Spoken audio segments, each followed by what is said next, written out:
Ready? All set?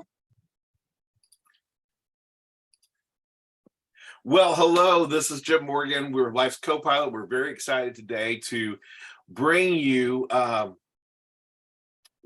DePauw, who is with Indiana History Association, and she is going to be teaching us today how to preserve, our memories, our family, the documents and the heirlooms and all that kind of stuff.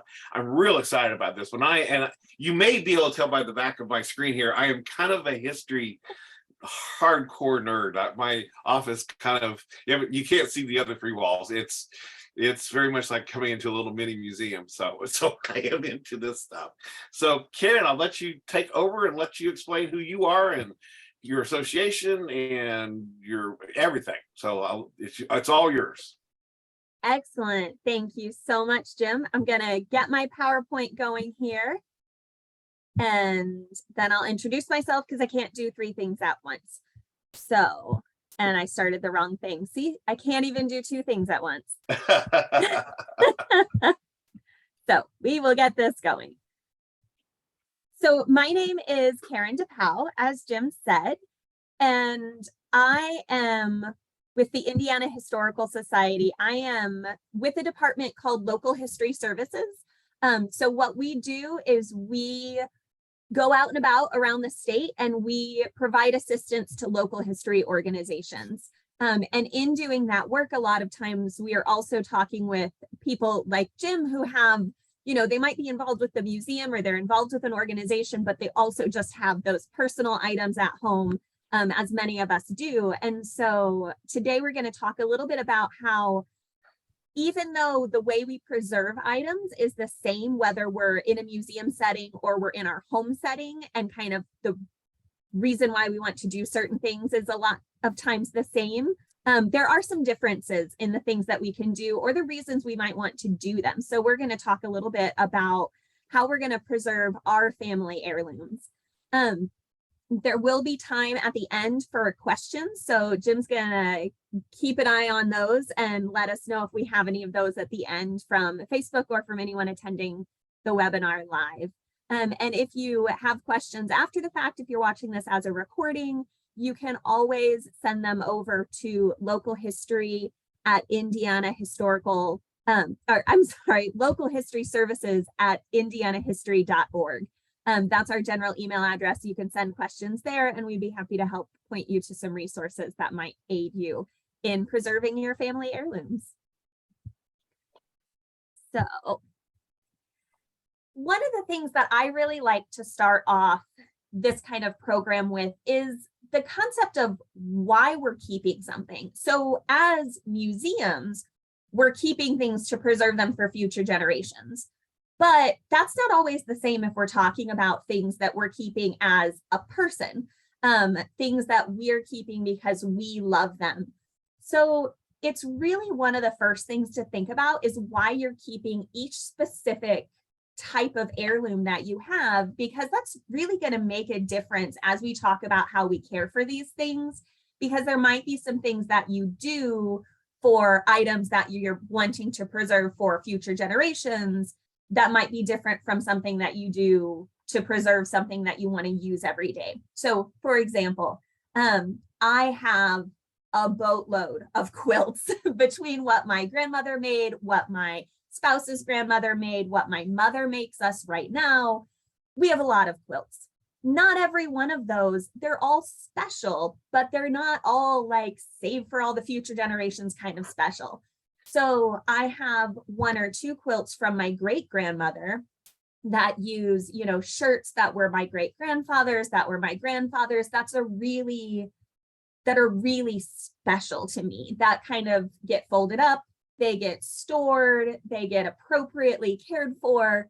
And we'll talk about all of that later on how we do those things. But then I have other quilts that are just, it was a scrap quilt that my spouse's grandmother made out of bits and pieces. It's super warm because it's stuffed with an old wool blanket, and that one we use, which means that sometimes the cat gets sick on it and sometimes it has to go in the washing machine.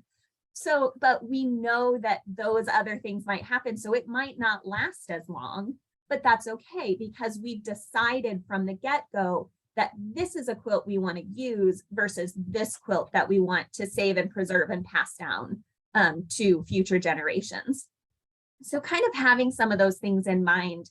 You know, some of us have special cutlery or ceramic pieces or china that we might be getting out during the holiday season that's approaching. Those things, you know, we recognize that they might break while being used, but it maybe is more important to us to use them every Christmas and risk that something gets broken than to just keep them in a box in the attic for the next, you know, 20 years. So all of these things are just things to really think about the different types and the different specific items that you have at home, because it's really going to drive kind of the future decisions that you make. So another thing to really think about is what's the story behind these items? Again, this might kind of depend on what the reason is that you're keeping the item. For instance, I'm not as concerned with keeping the story of the quilt that I use every day that I wash because I don't actually expect it to last much beyond me. So I know the story, I love the story, but I don't attach it to the quilt in a certain way. However, the quilt that I am keeping or the document or the, for instance, I have a ice bucket, a little glass ice bucket that my grandmother got on her wedding day that her and my grandfather got. And so I have written down on a piece of paper that story. So because that's something that I do want to pass on to the next generation, but if they just see it as a glass ice bucket, it doesn't mean anything to them unless they know that it was gotten by Grandma and Grandpa Wetstein on their wedding day in 1951. So when we have these stories, what do we do? How do we keep them? How do we write them down? One of the first things that I suggest, and this is whether you're keeping the stories in a spreadsheet on Excel or in a Word document, or just writing them on a scrap of paper that you're keeping with the item, always put your name on the story. Always include your name and always include your relationship to the owner. So a lot of times this happens when we get objects into museum collections, is sometimes we'll get the story that, oh, this was my grandmother's, you know, whatever. Well, that's great, but who is your grandmother? Who was, you know, every person has 4 grandmothers. Which grandmother was it? Or 2 grandmothers rather, and 4 great grandmothers. So who was it? Also including your name in the relationship also helps in, I think we've probably all found notes or comments tucked into papers or important documents from future or from past generations rather, that say things like great grandma's wedding dress. Okay, that's great. But is it my great grandma or is it my mom's great grandma? Who wrote that note? Who's great grandma? Which great grandma? There's 4 of them. How do I know? So making sure to include your name and your relationship to the owner is going to be really helpful for future people who find it, who are trying to piece together that history. Also, always include the date that the note was written. Again, that's also going to help, because if I know that this note was written in 1975, then I know it couldn't have been, you know, someone in the future knows it couldn't have been written by me, but it probably therefore was written by my mother or my grandmother. And so that narrows it down. So letting people know when the note was written and who you are is very important to that story. And then, okay, so we've captured the story, we've captured the important, interesting bits. Now, what do we do with it? There are a lot of things that you can do as far as how to keep those stories. For manuscript items, for books or diaries, or just random files and collections of documents that you have, you can write on the outside of a folder that you're keeping them in, or an envelope that you're keeping them in. Write in pencil. Those kinds of things are really helpful. You can tuck the note inside. So for instance, that ice bucket that I have, it sits up on top of a shelf. I've got a little note written about whose it was and where it came from. And that's just, it just lives inside the ice bucket. And when I actually use that ice bucket on occasion, I just leave the note in the place where it's stored in the china cabinet, use the ice bucket, wash it, clean it. And then when I go to put it back, I just tuck the note back inside, because that just kind of keeps it with it in some way. You could also kind of carefully attach it. So if you have an object, like a wedding dress or, you know, a military jacket or something, you can write the story on a little acid-free tag, and we'll talk about all that in a second, but you can write it on a little tag and then just string it up or fold it in with the garment, or attach it, you know, put it in a pocket of the garment or something like that to keep it with it. With books, you could write the story on the inside of the cover if you wanted to. Use a number 2 pencil. That's very important. Number 2 pencils are soft enough lead that they'll write easily, but they won't create those indents that sometimes you can get with harder lead pencils. Same thing for photographs. You could write the names and the stories on the back of a photograph in a number 2 pencil. Never use ink when writing on anything, although it is permanent. That is both the blessing and the curse. Sometimes permanence isn't always amazing. It kind of depends on, again, kind of what you're recording and why you're recording it. But number 2 pencil, as long as you're not setting it in daylight or start erasing it, it should last for a little while. So yeah, so those are all kind of some good ways to keep the notes and keep the information together. Like I had mentioned earlier, you could even use an Excel database where you just kind of have different pieces of the information, who owned it, what date, the story behind it, and then you can even attach just a little snapshot of the item so that you could, in theory, then if someone's ever going through your house or these family heirlooms without you, they could take that document and those pictures and match it up with the items that they're finding in the house, and therefore kind of have some idea of what's going on.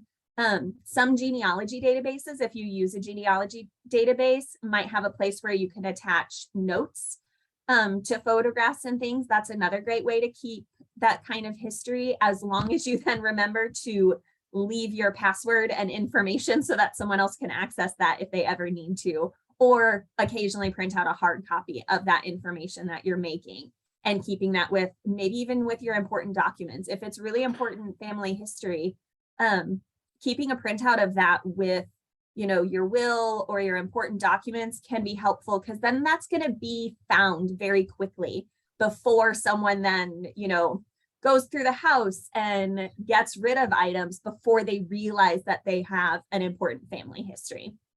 So that can all be very helpful ways to track stories. Okay, so we've thought about why we want to preserve something. We've thought about how we're going to keep the story together with that item, because the story and its history are part of what make it so important. But now, how are we going to make sure that things actually last for longer than just our own lives?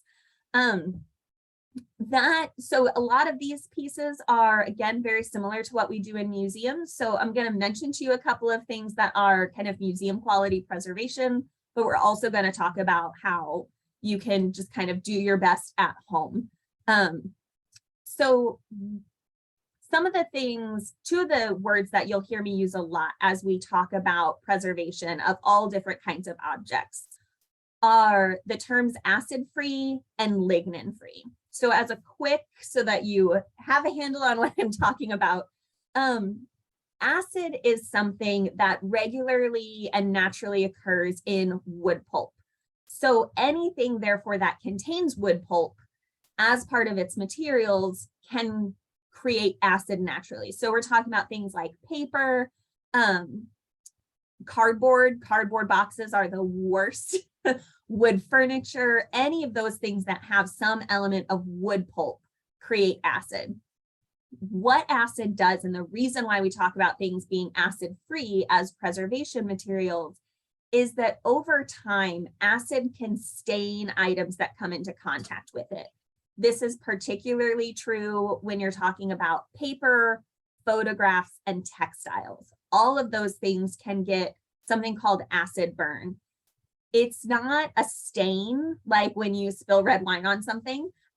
So it can't be removed. It's a chemical reaction that happens between the acid in the wood pulp and the item that it's creating those stains on, that it can't be removed because it has chemically altered the spots that have turned brown. So if you've ever, one of the things that we see a lot of is if you've ever opened an old book or maybe an old scrapbook and there's almost like a burned imprint of one image on something else, or maybe where the card was folded over or where the image was folded over in a book, that burning is happening because of acid. So that's what we're trying to prevent. So when we use acid-free materials, all of that acid has been removed. And so that means that it's not going to add any more acid to something that might already be acidic. So for instance, newspapers inherently have acid in them. While technically you can remove the acid from a newspaper, it is a very costly endeavor that only a conservator should do. So a lot of times what we're just trying to do is protect it. The other term that you'll sometimes hear me use is lignin free. So when you go to, let's say, a scrapbooking store or Staples, even now, you can find items that are advertised as acid free, which means that they have had the acid removed, which is great. It's certainly a step in the right direction. It's not going to do that staining.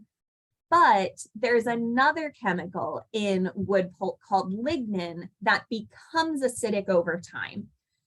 That means that something that is acid-free, an acid-free paper, might become acidic over 15, 20 years because the lignin that was left in it becomes acid and then becomes that staining agent. So instead, for museums, we buy storage that is acid-free and lignin-free, which means it's never going to become acidic. Everything that could harm that object in that way has been removed. So when you're looking for home products, for things to use at home, it is far easier to find acid-free stuff. It's far cheaper to find acid-free stuff. So again, that might be one of those things where if you're looking to preserve it for as long as you can, but not necessarily for the next like 7 generations, acid-free might do you just fine. One of the things that we suggest is that you consider acid-free storage that still has the lignin in it. So those acid-free things from Staples or Office Depot, as kind of midterm storage. So less than 10 years, you can feel pretty comfortable that it's not going to become acidic. So then after 10 years, you might just want to replace some of those cheaper things. Whereas if you get acid-free and lignin-free to start out with, you're going to be able to preserve those things in those boxes for the long term. All right, so now let's get into the nitty-gritty of the different kinds of objects that we might be storing and how we're going to store them. Photographs. Photographs are a big one. We all have so many photographs. If we're lucky, we even know who's in the photograph. So the best way to store photographs is in separate envelopes or folders or photo sleeves. This is because storing several photos together can cause damage to the image. So as photos make contact with other photos, the images can be abraded or even over time scratch each other and wear it down. So this is why when we store them together, if you're going to store them just a bunch in like say a traditional acid-free, lignin-free photo box, you might want to use paper, acid-free paper that you can cut to size and put one in between all of the photos to keep them from scratching against each other. We also, like I said before, all the boxes, envelopes, and paper used for storage with photos should be acid-free at the least, acid-free and lignin-free at the best.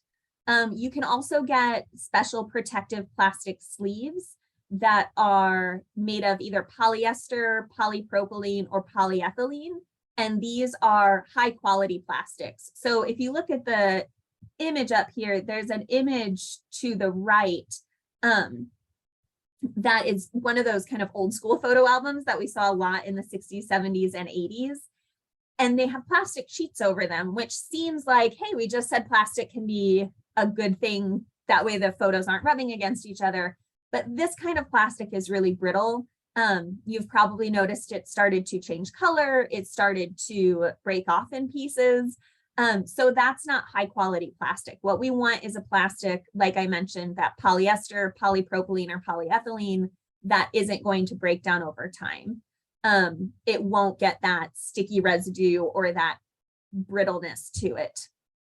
So you can buy special archival quality boxes. You can also buy special archival quality photo albums. So if you do want your photos to be in kind of an album situation, whether that be because you want to keep the original, kind of the original order, maybe you want to keep an album that your mother created or your father created in kind of that same story arc that they put the photos in.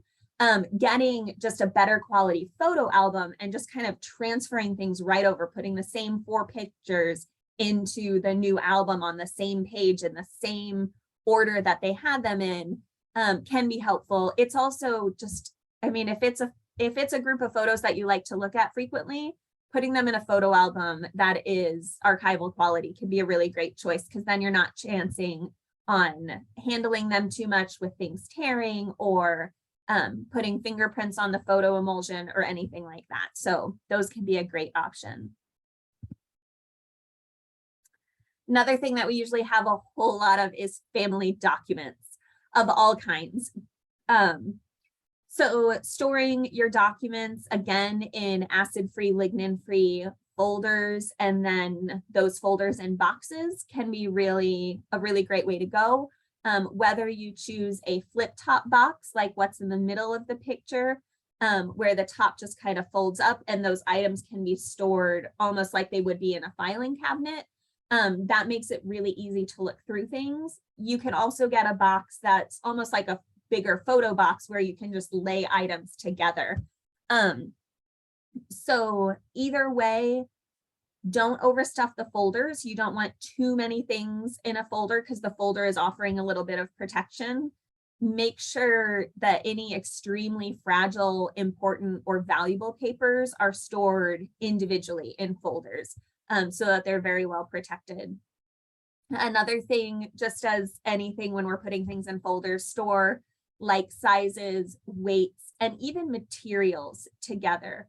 So again, we kind of talked about acid and keeping acid away from the environment that we're preserving things in as much as possible. Obviously, we talked about how paper contains acid. So if the paper itself already contains acid, why are we bothering to put it in acid-free folders? Well, because there are different qualities of paper.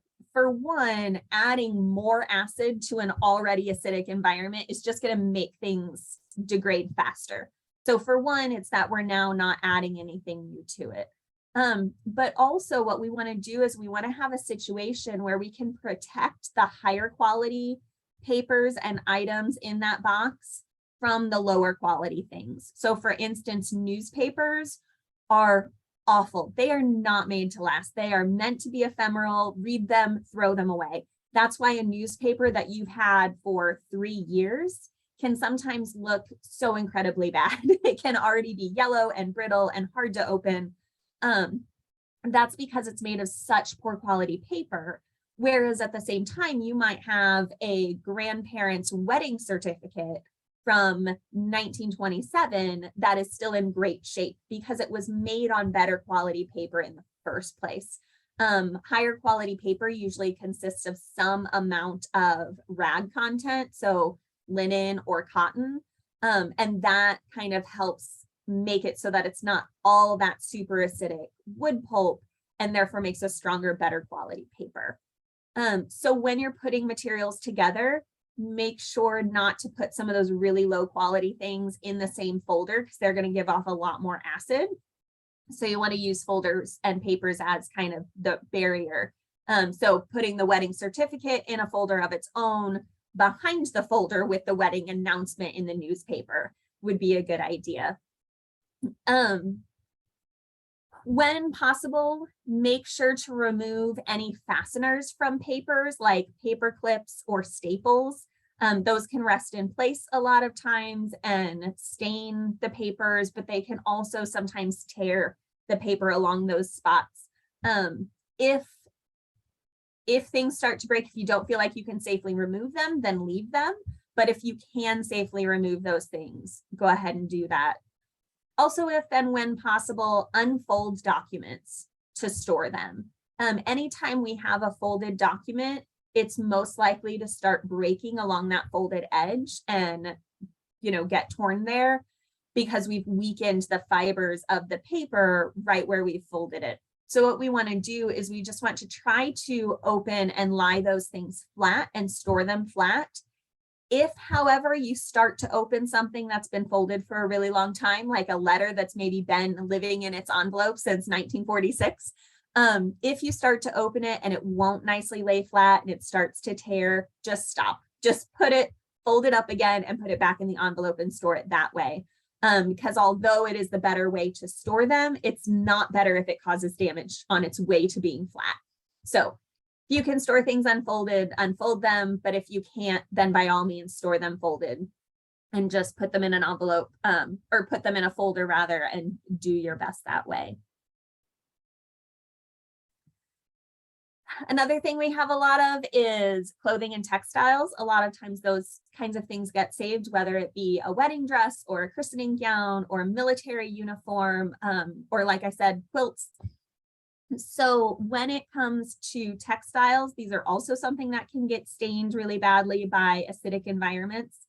So if items are strong enough, you can certainly hang them on padded hangers. Never use those thin little metal hangers. The metal will degrade over time and it can actually fuse to the textile. And then the only way to get that hanger off is pretty much to break the textile. So we don't want to do that. But you can just lightly wrap a hanger with some polyester polyfill from the quilt store and put that around it and then cover that with 100% unbleached cotton muslin, and you've got a nice padded hanger. There's a picture on the lower right on the screen of a couple of padded hangers. They don't even have to look that pretty. You don't even have to sew any of it. Just what you want to do is you want to create the shoulder of that hanger to be about the size of the shoulder of the person who would have worn that item, because our clothing, like jackets and things like that, were designed to be held up by thick shoulders, not by this thin little strip of a hanger. So, we do that to our own clothing in our closets, but we're also not trying to preserve that for generations to come. And it's also, it's a year or two old. It's not 150 years old that we're trying to protect. So padded hangers are great for garments that can hang. If you're going to fold garments, put them in an acid-free, lignin-free box. If you can't get a box, so this is another one of those places where maybe you kind of slowly introduce really good quality storage. For instance, for me, my grandmother's wedding dress from 1951 is in an acid-free, lignin-free box. My mom's prom dress, however, I don't have endless amounts of money to buy museum quality boxes. So what I have done though is I have some other garments and textiles that are also special, but don't quite rise to the height of grandma's velvet wedding dress. So those items, what I've done is I actually do store them in a wooden trunk. But what you can do, because we talked about how wood has that acid, is go to the store and get some heavy duty tin foil. And you're going to line the trunk or the wooden drawer of a dresser with that tin foil. And then you're going to put down either an old cotton sheet or some 100% cotton muslin down on the drawer. And then you're going to put the garments on top, because what's going to happen is that tin foil is going to keep the acid from coming through the wood, because acid stains where it's touching. Once it goes airborne, it kind of dissipates into the air. So you want to put that protection down so that tin foil is going to protect and keep that acid from getting to the textiles.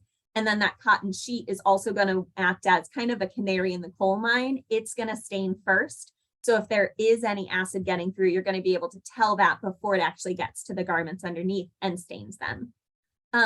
So that's one way that you can certainly use kind of items that you already have in your house, those wooden trunks or wooden chests of drawers that will help you store items, but store them a little bit better than if you just put them in the trunk and now suddenly you might have stains along where it was touching the wood. Anytime, whether you're using an acid-free, lignin-free box or whether you're using just a trunk or a drawer that you've got at home, make sure not to put too many things in it. You always want the drawer to shut easily or the lid to close easily. Always put the heaviest items on the bottom. Don't put the World War II jacket on top of the 1920s flapper dress. Always go the other way around because you don't want to compress that weight. And another thing to do is, just like we talked about with paper items, sometimes along those folds, things can break.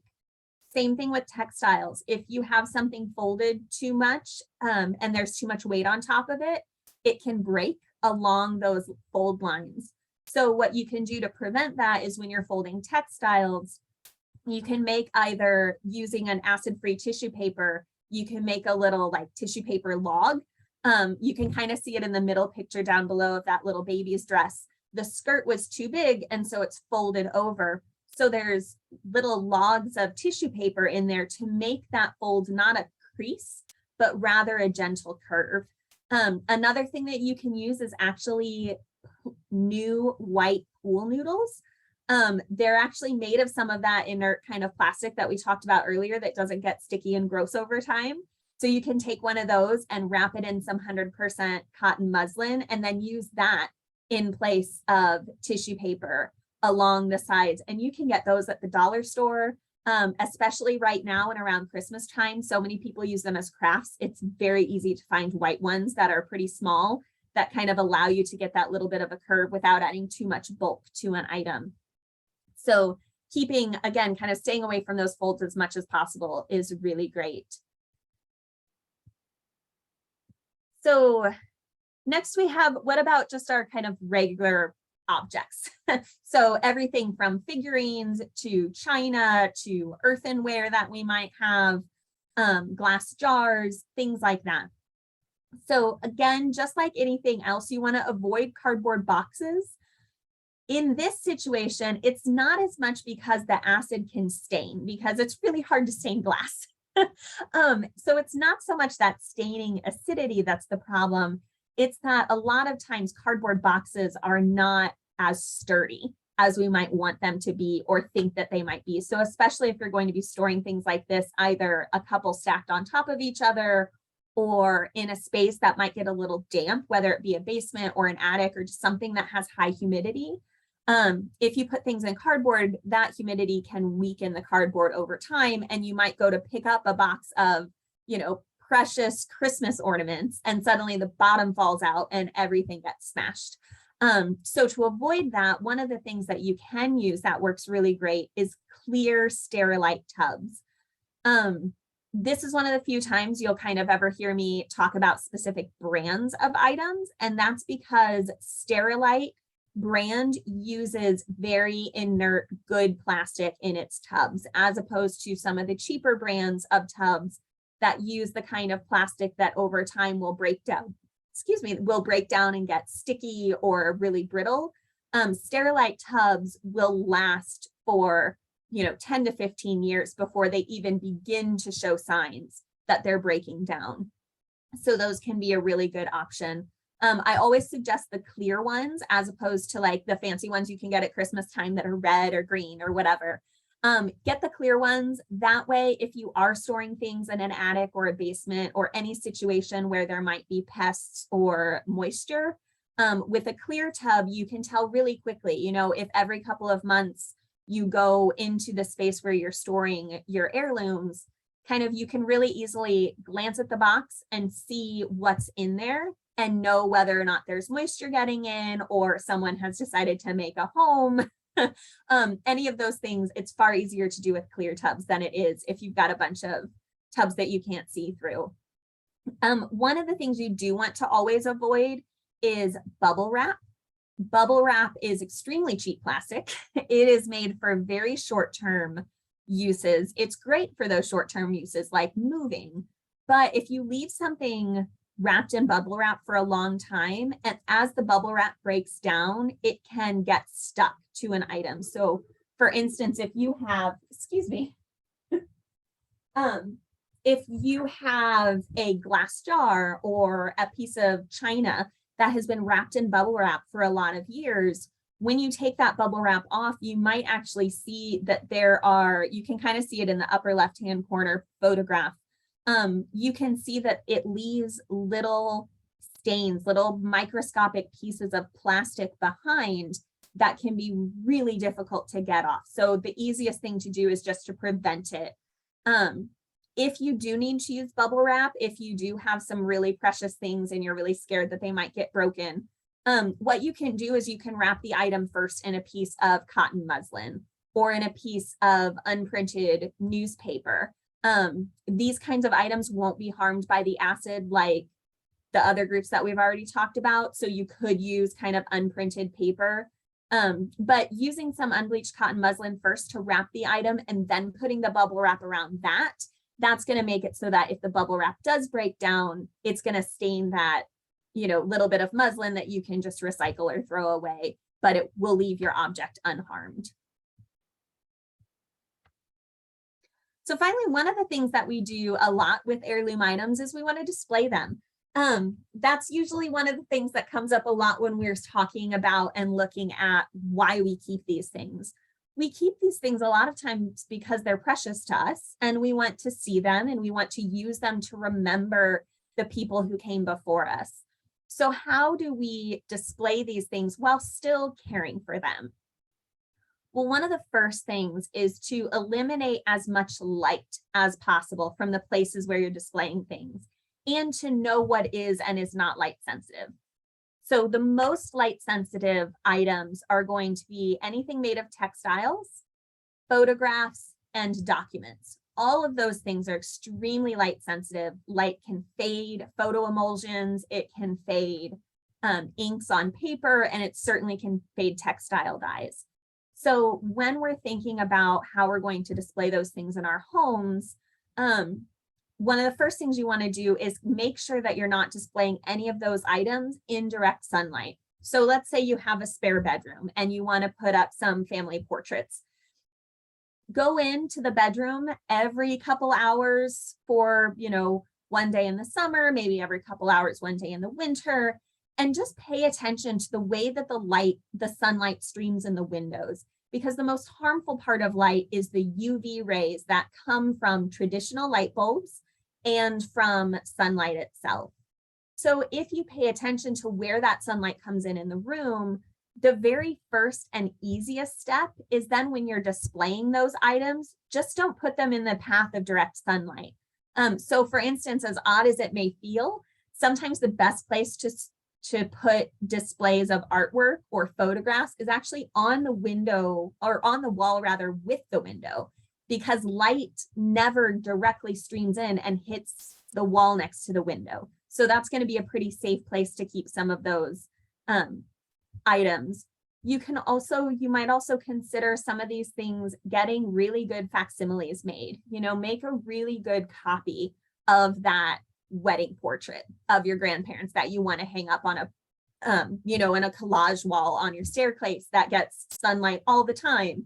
You still get to see that photo, you still get to remember those people, but the original photo maybe then lives in an acid-free folder somewhere that's really protected from sunlight and those damaging rays.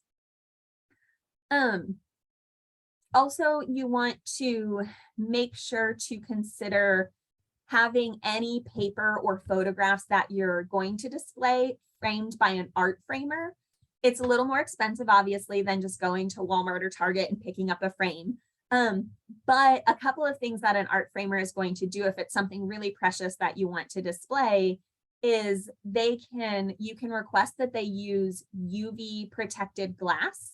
So that way, even if there are UV rays coming in the window, there's a protection layer on the piece of glass that's actually protecting that photo. So it's only protecting the thing that's in that frame, but it's better than nothing. So consider doing that. Another thing that art framers will do and that you can request is that they only use acid-free mat board for any photographs or items that you want framed with a mat. Another thing is that they will use something called spacers or bumpers, which are little pieces of acid-free mat that they use when putting something in a frame that makes it so that the photograph never touches the glass. And the reason we don't want that to happen is photo emulsions never actually set.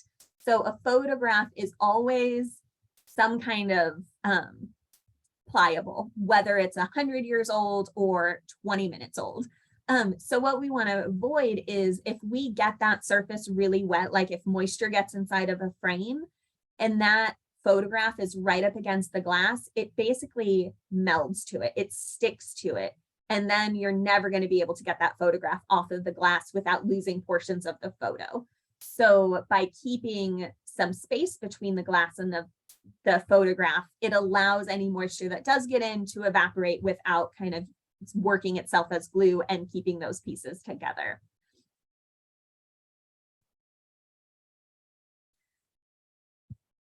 So the last thing I want to talk about is cleaning. Because again, if we're displaying these items, they're going to get dusty, they're going to get dirty, we're going to need to clean them.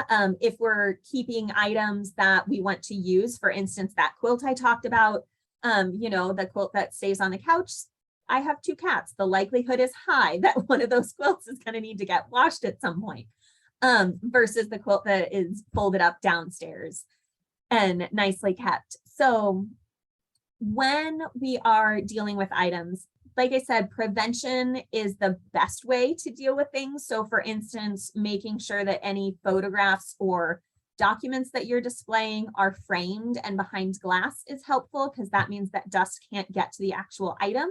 And then you just need to dust and clean the frame and the glass. You don't need to worry about actually cleaning the object itself. You always want to wash your hands before touching documents, photos, or textiles, especially. Those are the things that can be, and metals are the things that can be most harmed by anything that's on our fingers, or any oils and things that come from our hands. We want to avoid kind of rubbing any photographs or images because, again, like I said, that emulsion never quite 100% sets up.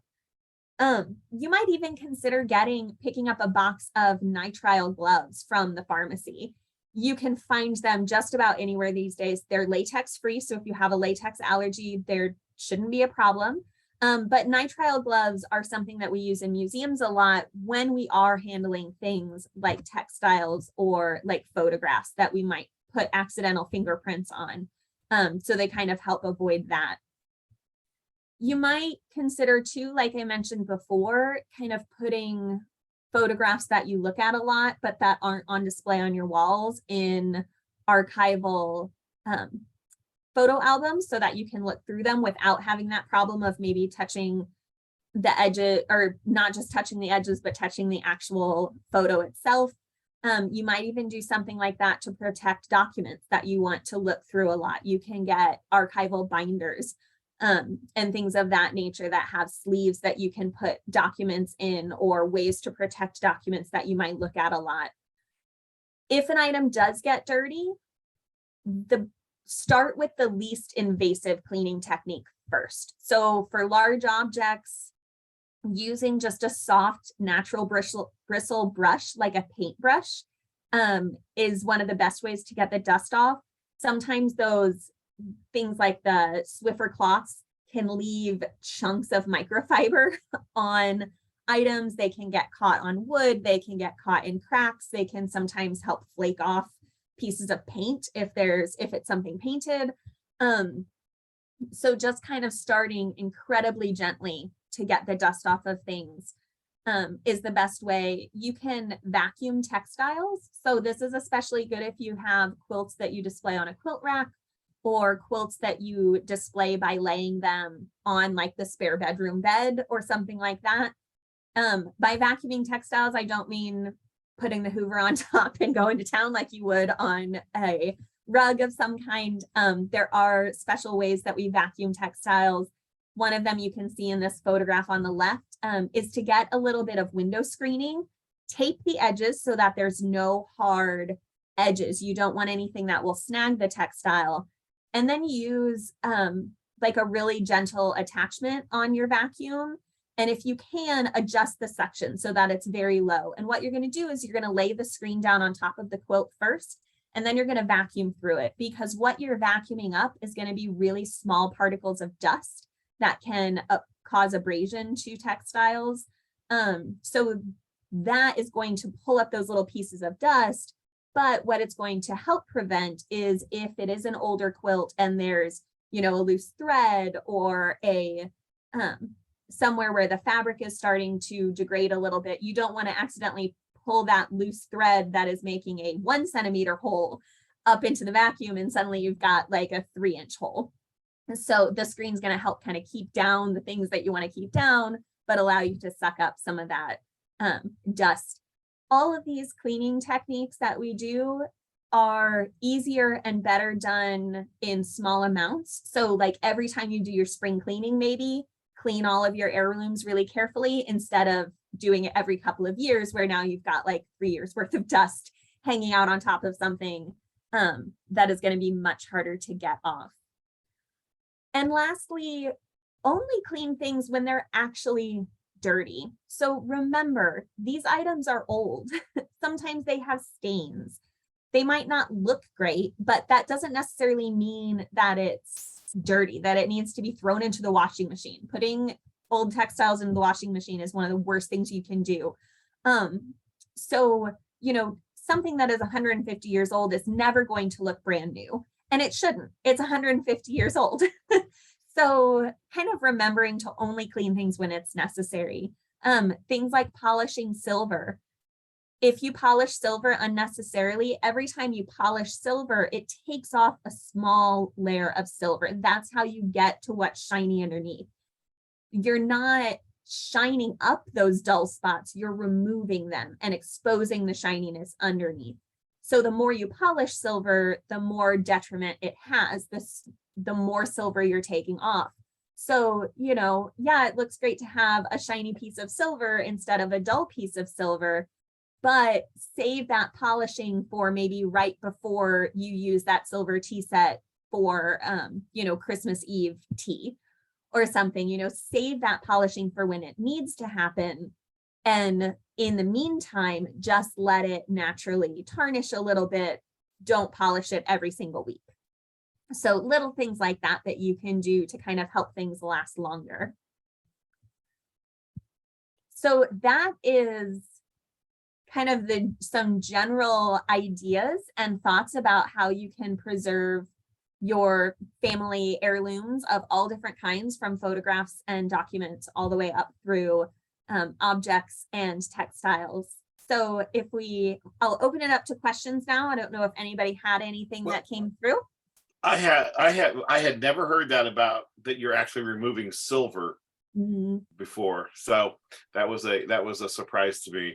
So what it was, you know, a lot of different things that I was seeing there that I really enjoyed. We have one of the companies that we're involved in is called Caring Transitions, and we help people downsize, estate sales, online auctions, clean outs, moves. You know, predominantly we work with seniors and their families, or maybe estates, you know, and what have you. So we see these things every day, you know, these precious things. How we kind of got involved in that is I was the only sibling that stayed in the state, so I had to help you know, downsize my parents, my in-laws, my uncle, you know, what have you. And it's fascinating to me. It's sad to me actually how often, and I see this on so often as we're doing these clean outs, or we're doing these, you know, be it for a family member or for someone else's family member, how often I find those special things, those things they were saving for a special occasion that have been in the package since the 50s, Okay, and Mhm. never been used and have never been touched.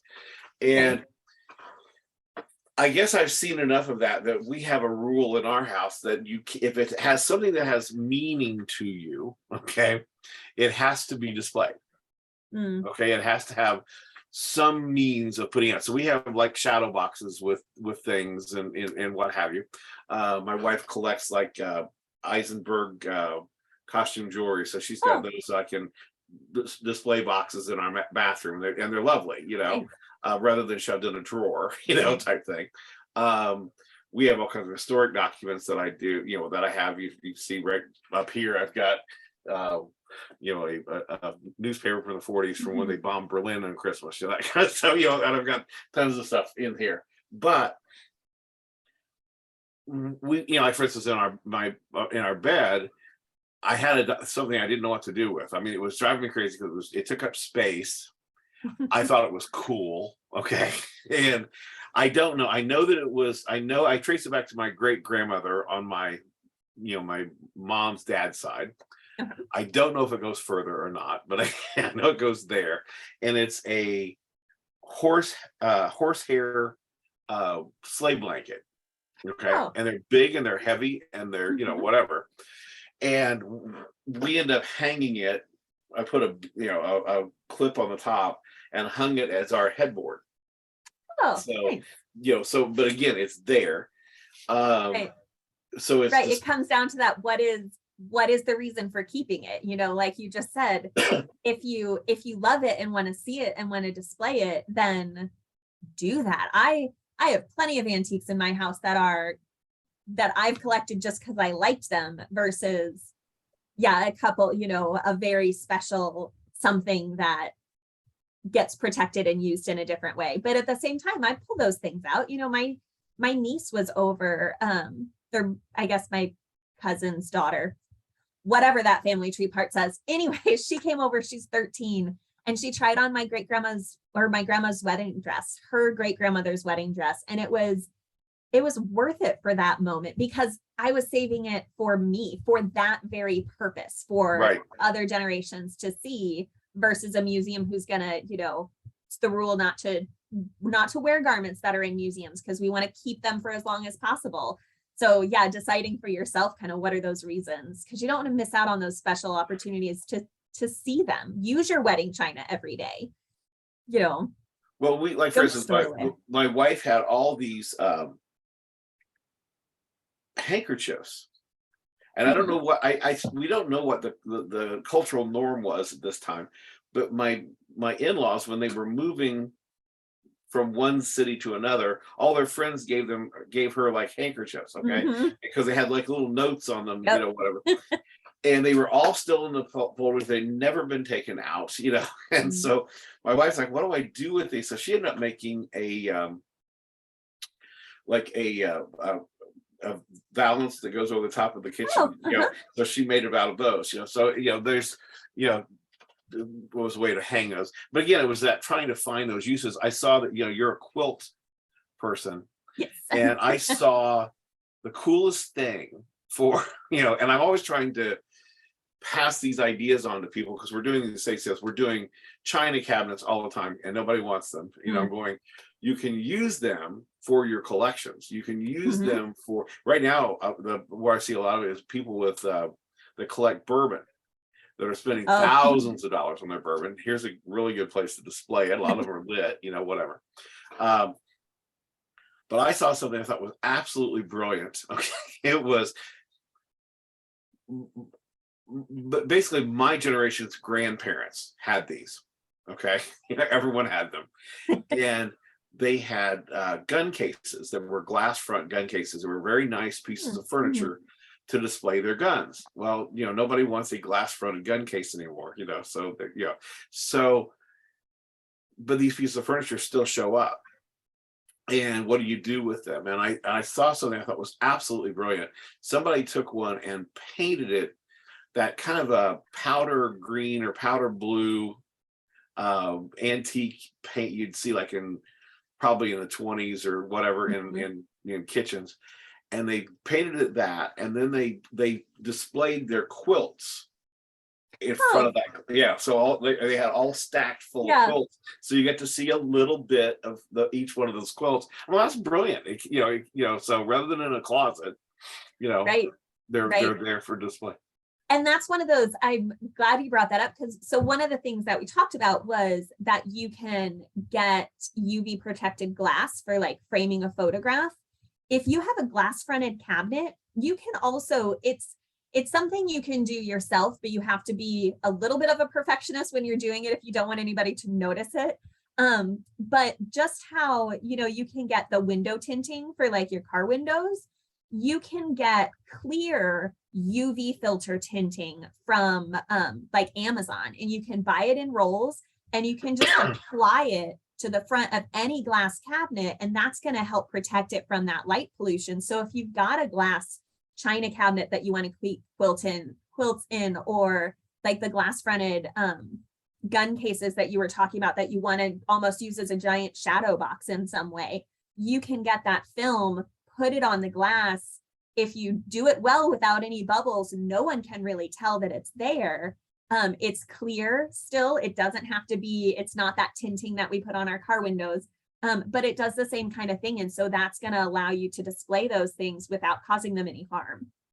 That's great. That's a great idea. It's just, like I said, that's kind of, we've been trying to get things out in front, and I try to spread this. This video will be used to show people, because people are, we're helping people as they're doing that downsize all the time, and so I'm with families literally every week that are doing this. Okay. And then how do you do it?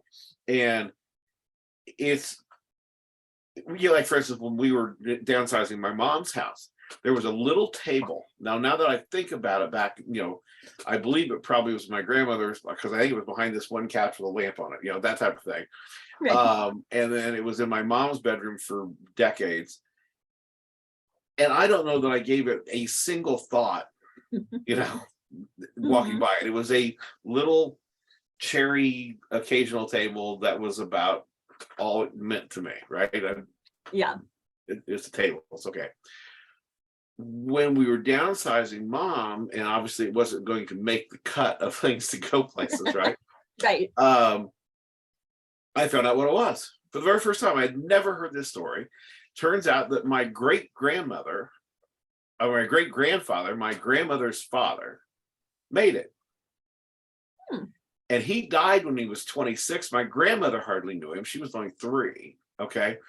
So all of a sudden, this is the only thing that, so now it's in a very, it's displayed in our house, and it has inside the drawer, it has the story. Okay. But it's like, I could have actually, tossed it or taken it to Goodwill and had absolutely no idea. Yeah. Well, and it's so interesting too, the way that that sometimes stories get embedded in things in a way that makes them not untrue, but that shifts their meaning. So there's a table at my parents' house it's nothing special. It's a mass-produced piece of furniture from the early 20th century, but we always referred to it as the egg table. That's not its name. That's not, if you Google egg table, you are not going to find anything that looks a thing like this table. But it has been in that story has been embedded because my dad used to tell us that it was the table that sat right inside the kitchen door that they would always put the eggs on when they came in from collecting them from the farm. So we know it as the egg table. Well, no, what my nieces don't know. They know what the egg table is. They know it's that table that sits next to grandma and grandpa's front door, but they have no idea why we call it that. They have no idea that it was grandpa's mom's and that he put the eggs on it every time when he was little. And so there are these things too, that it's like, if someone tried to Google egg table when we were cleaning out my parents' house, they would think it was just trash and, do whatever with it, send it off to Goodwill or an estate sale without knowing that it had that story, unless you found the story that was tucked up underneath of it.